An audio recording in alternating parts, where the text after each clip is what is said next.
Hello everyone, welcome to education first official. प्यारे बच्चों, आज की इस वीडियो में हम कक्षा 7वीं की हिंदी की जो नई किताब है मल्हार, उसके पाठ 2 जिसका नाम है तीन बुद्धिमान, आज हम इसको पढ़ेंगे। पहले हम इस कहानी को पढ़ लेते हैं, फिर जो है हम इसके प्रश्नोत्तर की भी जो है चर्चा करेंगे, डिस्कस करेंगे एक एक प्रश्नोत्तर। कुछ साथ के साथ में जो यदि कोई एक नया शब्द है या कोई ऐसा शब्द है जिसका अर्थ नहीं पता है, वो भी हम साथ के साथ में जो है पता करते चलेंगे। तो चलिए शुरू करते हैं। पहले ये कहानी तीन दोस्त, इसमें क्या कुछ दिया गया है। कहानी कुछ इस तरीके से है कि एक समय की बात है कि एक निर्धन व्यक्ति का मतलब होता है गरीब। गरीब व्यक्ति के तीन बेटे थे। वह प्राय अपने बेटों से कहता, मेरे बेटो, हमारे पास न तो रुपया पैसा है और न ही सोना चांदी, इसलिए तुम्हें एक दूसरे प्रकार का धन संचित करना चाहिए। संचित का मतलब होता है कि जोड़ना चाहिए। उनके पिता ने कहा, क्या कि मेरे पास कोई रुपया धन दौलत नहीं है, लेकिन तुम्हें एक दूसरे प्रकार का धन जो है संचित करना चाहिए, जोड़ना चाहिए। कैसा धन? हर वस्तु और स्थिति को पूर्णतः समझने और जानने का प्रयास करो, कुछ भी तुम्हारी दृष्टि से बच न पाए। रुपए पैसे के स्थान पर तुम्हारे पास पैनी दृष्टि होनी चाहिए। मतलब कि आपकी जो नजर है वो बहुत पैनी होनी चाहिए, तेज नजर होनी चाहिए, कि जिससे आपकी नजर से कोई भी चीज बच न पाए। और सोने चांदी के स्थान पर तीव्र बुद्धि। तीव्र बुद्धि का मतलब होता है बच्चों कि तेज बुद्धि होगी। यदि आप जो है अपनी पैनी नजर रखोगे हर चीज पर, तो इससे आपके पास भले ही सोना चांदी न हो, लेकिन आपकी बुद्धि तेज हो जाएगी। ऐसा धन संचित कर लेने पर तुम्हें किसी भी प्रकार की कमी न रहेगी और तुम दूसरों की तुलना में 19 नहीं रहोगे। इसका मतलब होता है कि कम नहीं रहोगे, कम नहीं रहोगे। ये एक मुहावरा है बच्चों कि दूसरों की तुलना में 19 नहीं रहना, मतलब दूसरों से कम नहीं रहोगे। समय बीता और कुछ समय पश्चात पिता चल बसे। पिता चल बसे मतलब कि पिता की मृत्यु हो गई। बेटे मिलकर बैठे। उन्होंने सारी स्थिति पर विचार किया और फिर बोले, हमारे लिए यहाँ कुछ भी तो करने को नहीं। आओ घूम फिरकर जगत देख ले। मतलब कि आओ हम जो है दुनिया देख लेते हैं, घूम फिरकर सारी दुनिया का एक भ्रमण कर लेते हैं। आवश्यकता होने पर हम चरवाहों या खेत के श्रमिकों का काम कर लेंगे। और इन्होंने कहा कि जब हमें जरूरत पड़ेगी तो हम चरवाहों का काम कर लेंगे। चरवाहे मतलब जो गायें या ये भेड़ बकरी को चराते हैं, इसका काम कर लेंगे, या फिर जो है खेत में काम कर लेंगे मजदूरी का। हम कहीं भी क्यों न हो पर भूखे नहीं मरेंगे। तीनों भाइयों ने ये मिलकर तय किया। अंततः वे तैयार होकर यात्रा पर चल दिए।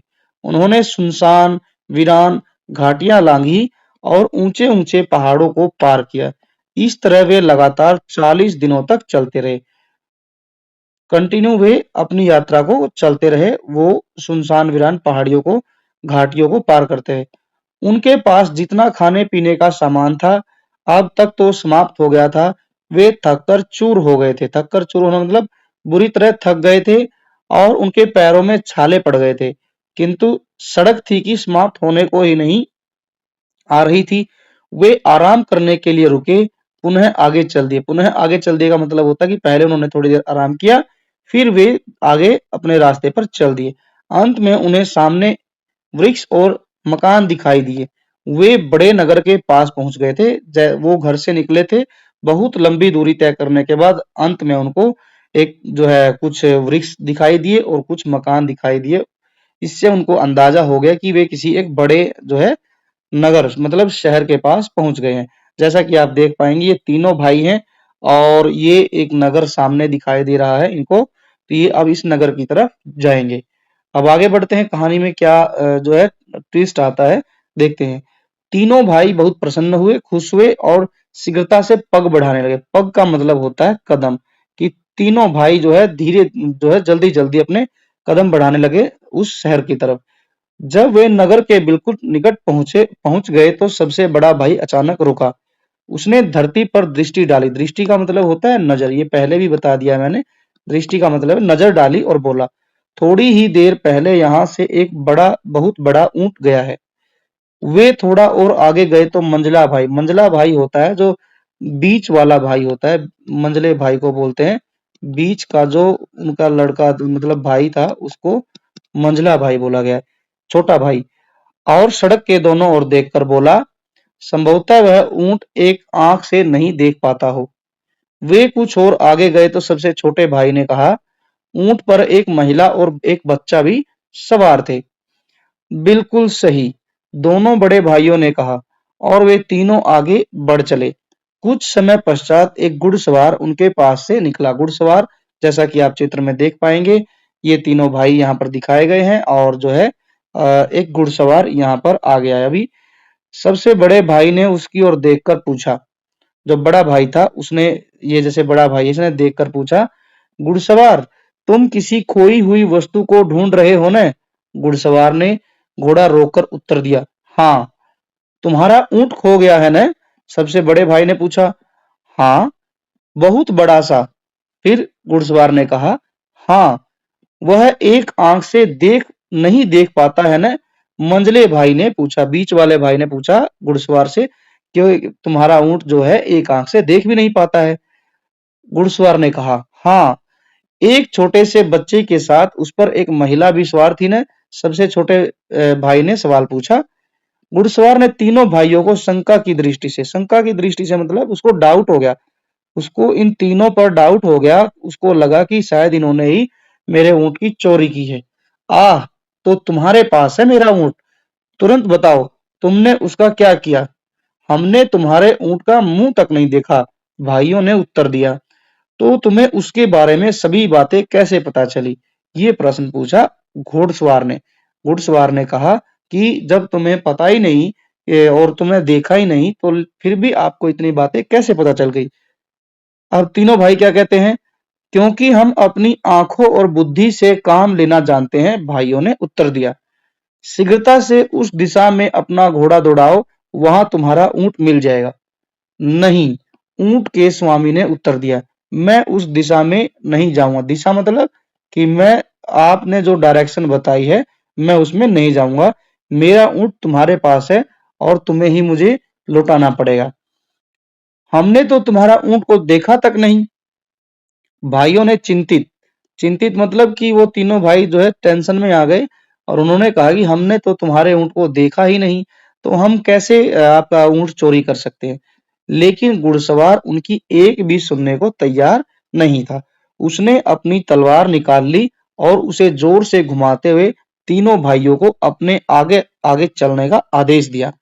इस प्रकार वह सीधे इस प्रकार वह उन्हें सीधे अपने देश के राजा के भवन में ले गया। इन तीनों भाइयों को सुरक्षा कर्मियों को सौंपकर वह स्वयं राजा के पास चला गया। सुरक्षा कर्मी जो राजा के भवन में जो पहरेदार थे, उन्हीं को कहा गया है। मैं अपने रेवड़ों को पहाड़ों पर लिए जा रहा था, उसने कहा। किसको कहा? राजा को कहा। किसने? घुड़सवार ने। घुड़सवार ने बच्चों राजा को कहा, क्या कहा?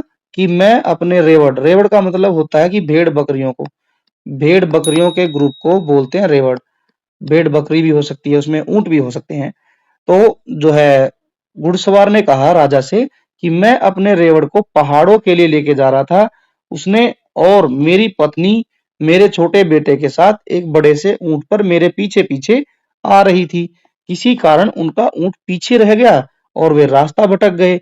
मैं उन्हें ढूंढने गया तो मुझे रास्ते में तीन व्यक्ति मिले जो पैदल चले जा रहे थे। मुझे पूरा विश्वास है कि उन्होंने मेरा ऊंट चुराया है और मेरी पत्नी और बेटे को मार डाला है। ये बात कही किसने? घुड़सवार ने राजा के सामने। अब राजा क्या कहता है? तुम ऐसा क्यों समझते हो?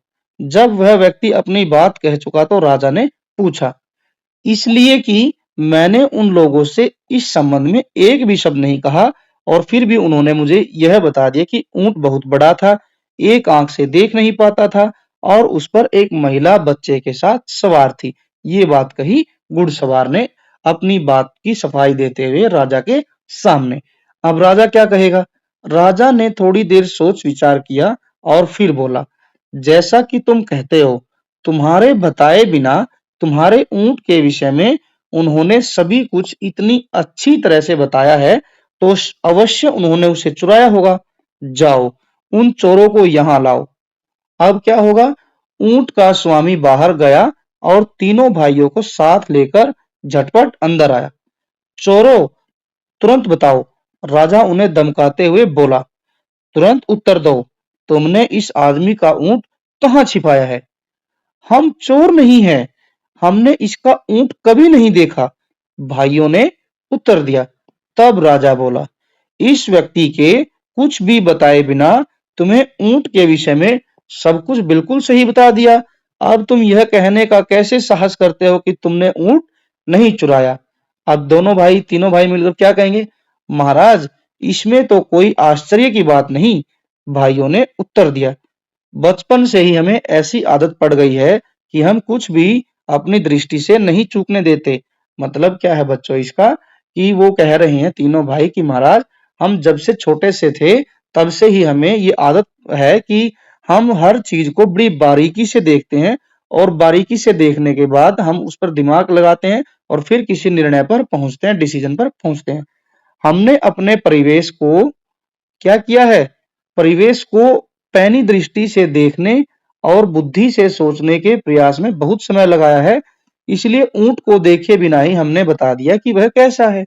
राजा हंस दिया। किसी को भी देखे बिना उसके विषय में क्या इतना कुछ जानना संभव हो सकता है? राजा ने पूछा।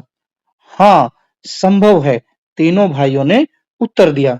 तो ठीक है, हम अभी तुम्हारी सच्चाई की जांच करेंगे। अब राजा ने कहा कि हम अभी पता लगा लेंगे कि आप जो है सच बोल रहे हैं या झूठ। राजा ने उसी समय अपने मंत्री को बुलाया और उसके कान में कुछ फुसफुसाया। कान में कुछ फुसफुसाना का मतलब होता है कुछ बातें कही। मंत्री तुरंत महल के बाहर चला गया, लेकिन शीघ्र ही वह दो सेवकों के साथ लौटा जो एक बहुत बड़ी सी पेटी लाए। अब यहाँ दिखाई गई है बच्चों पेटी। अभी हम जैसे ही चलेंगे नीचे, दोनों ने पेटी को बहुत सावधानी से द्वार द्वार मतलब दरवाजे दरवाजे के पास ऐसे रख दिया कि वह राजा को दिखाई दे सके, और स्वयं एक और हट गए। जो पहरेदार थे पेटी को रखने के बाद दोनों साइड में हो गए। तीनों भाई दूर से खड़े हुए उसे देखते रहे। उन्होंने इस बात को ध्यान से देखा कि पेटी कहां से और कैसे लाई गई थी और किस ढंग से रखी गई थी। अब राजा क्या कहता है? हाँ, तो चोरों, हमें बताओ कि उस पेटी में क्या है? राजा ने कहा, ये दिखाई गई है पेटी। महाराज, हम तो पहले ही यह विनती कर चुके हैं कि हम चोर नहीं हैं, सबसे बड़े भाई ने कहा। पर यदि आप चाहते हैं तो मैं आपको यह बता सकता हूं कि इस पेटी में क्या है। उसमें कोई छोटी सी गोल वस्तु है। मंझले भाई ने क्या कहा? उसमें अनार है।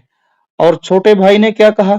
हाँ, अनार तो है ही और वह अभी कच्चा भी है। अब देखिए जैसा कि ये चित्र में दिखाया गया है, ये तीनों भाई हैं, ये दो पहरेदार हैं और एक तीसरा जो पहरेदार है पेटी को खोल के दिखा रहा है, और वास्तव में बच्चों इसमें अनार ही निकला।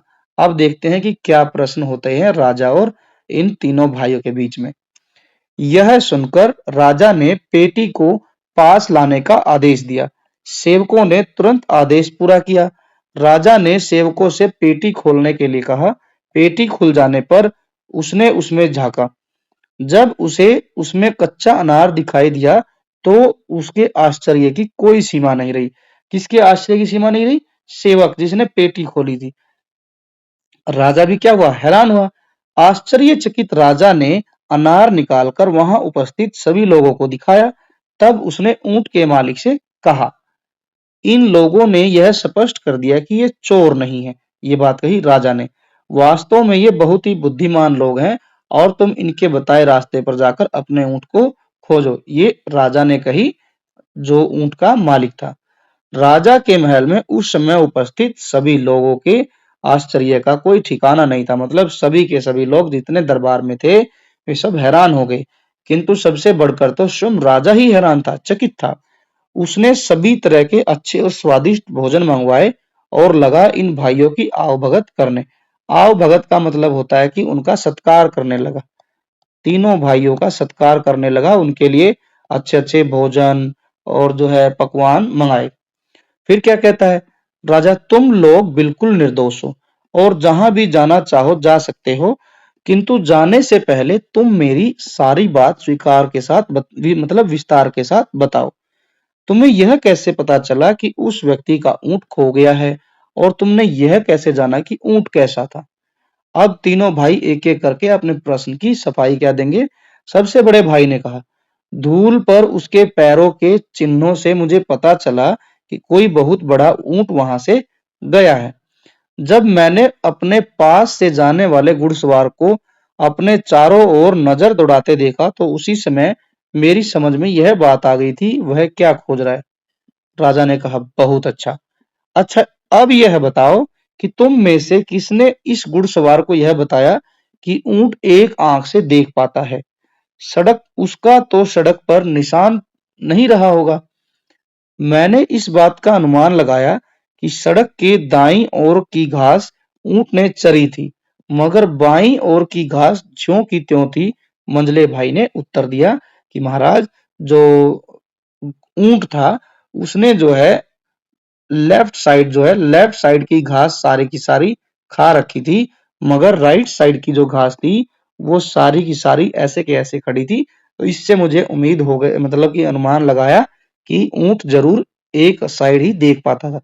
बहुत उत्तम, राजा ने कहा। तुम में से यह अनुमान किसने लगाया कि उस पर बच्चे के साथ एक महिला भी सवार थी? मैंने, सबसे छोटे भाई ने उत्तर दिया।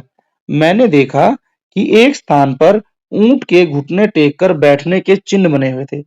उनके पास ही रेत पर एक महिला के जूतों के निशान दिखाई दिए, साथ ही छोटे छोटे पैरों के चिन्ह थे, जिससे मुझे पता चला कि महिला के साथ एक बच्चा भी था। अब राजा क्या कहता है? बहुत अच्छा, तुमने बिल्कुल सही कहा, राजा बोला। लेकिन तुम लोगों को यह कैसे पता चला कि पेटी में एक कच्चा अनार है? यह तो मेरी समझ में बिल्कुल ही नहीं आ रही है। अब राजा ने जो है बच्चों, ऊंट के बाद अपने जो अनार उसको मिला पेटी में, उसके बारे में पूछा। अब देखिए, ये तीनों खड़े हैं यहाँ पर राजा के सामने। अब अपने अपने प्रश्न की सफाई देंगे। ये क्या क्या बोलेंगे। सबसे बड़े भाई ने कहा, जिस तरह दोनों व्यक्ति उसे उठाकर लाए थे उससे बिल्कुल स्पष्ट था कि वह थोड़ी भी भारी नहीं है। जब वे पेटी को रख रहे थे तो मुझे उसके अंदर किसी छोटी सी गोल वस्तु के लुढ़कने की ध्वनि सुनाई दी। ध्वनि का मतलब होता है कि आवाज सुनाई दी। जैसे ही वो उन्होंने रखा पेटी को, तो उसमें कुछ गोल वस्तु लुढ़कने की आवाज सुनाई दी। मंझला भाई बोला, मैंने ऐसा अनुमान लगाया कि चूंकि पेटी उद्यान, उद्यान मतलब होता है बगीचा।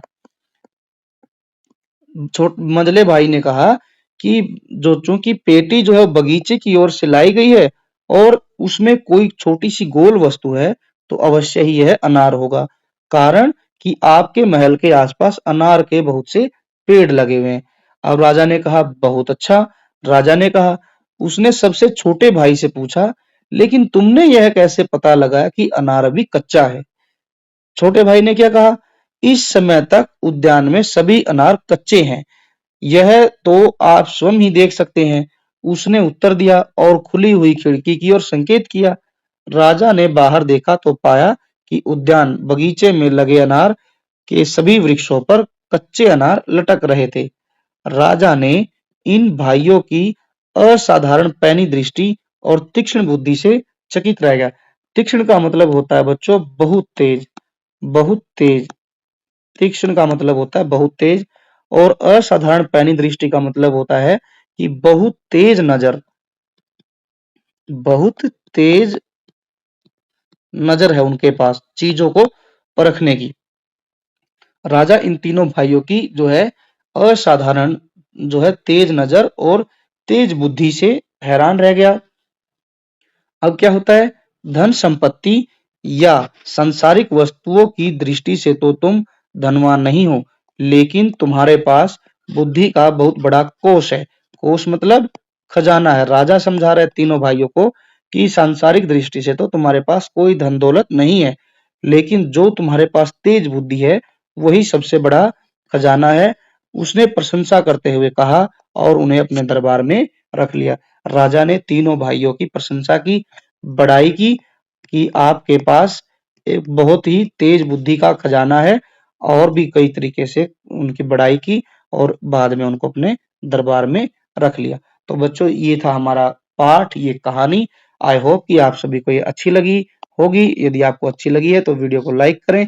इसकी जो बच्चों सेकंड पार्ट इस मतलब लेसन का आएगा, उसमें हम सारे क्वेश्चन आंसर को डिस्कस करेंगे और जो भी ग्रामर होगी उसको भी हम सेकंड वीडियो में हम डिस्कस करेंगे। और आप जो है इस वीडियो को अपने दोस्तों के साथ ज्यादा से ज्यादा शेयर करें और education first official YouTube channel को आप जरूर जरूर जरूर सब्सक्राइब करें और जो अपने दोस्तों के साथ शेयर करें और जो है बेल आइकन को जरूर प्रेस करें ताकि आने वाली वीडियो का नोटिफिकेशन सबसे पहले आपको मिल सके। अब हम मिलेंगे इसके क्वेश्चन आंसर के साथ, तब तक के लिए आप जो है इस वीडियो को देखिए एंड थैंक्स फॉर वॉचिंग।